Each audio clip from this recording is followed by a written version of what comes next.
of America. You're the reason we're the greatest nation on the face of this planet. It ain't because of Washington, D.C., L.A., and New York.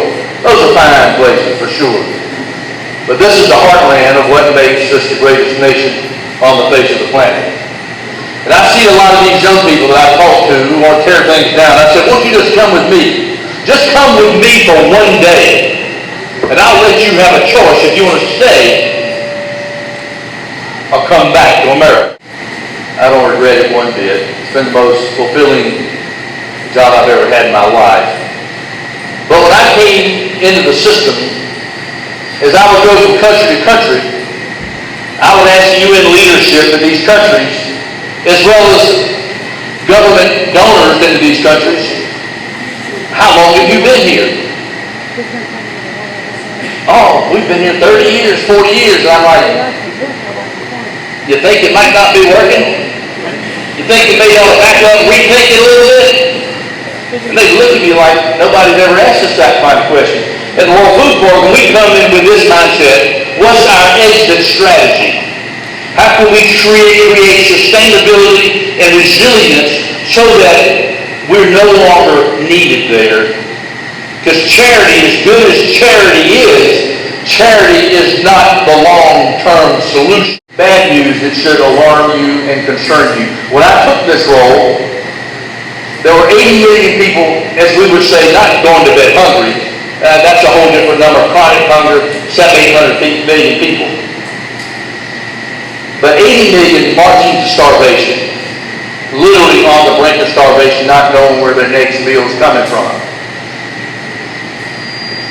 Well, I thought we were on the road to success of ending world hunger.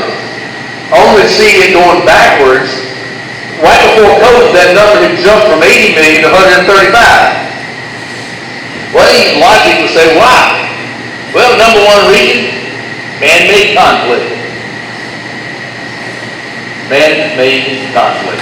Second, it's climate extremes in locations around the world, which we deal with every single day. COVID comes along, that number went from 135 to 270 million people. Out of that, 40 million are knocking on famine's door. Now, those aren't just numbers. These are people in countries, and I can break that 41 million people into 43 countries, and I can tell you which countries are going to be destabilized, will have famine, and have mass migration. If I fed everybody in this community every day for 2 years, do you think I know what's going on in your farm, in your neighborhood? Oh yeah. I can tell you more about ISIS, Al-Qaeda, Boko Haram, Al-Shabaab, but I can tell you usually a year in advance whether countries will fall and what's going to happen. Because we're out there, the heartbeat of the people, struggling and suffering. But the world is struggling right now. And people want to tear this country down.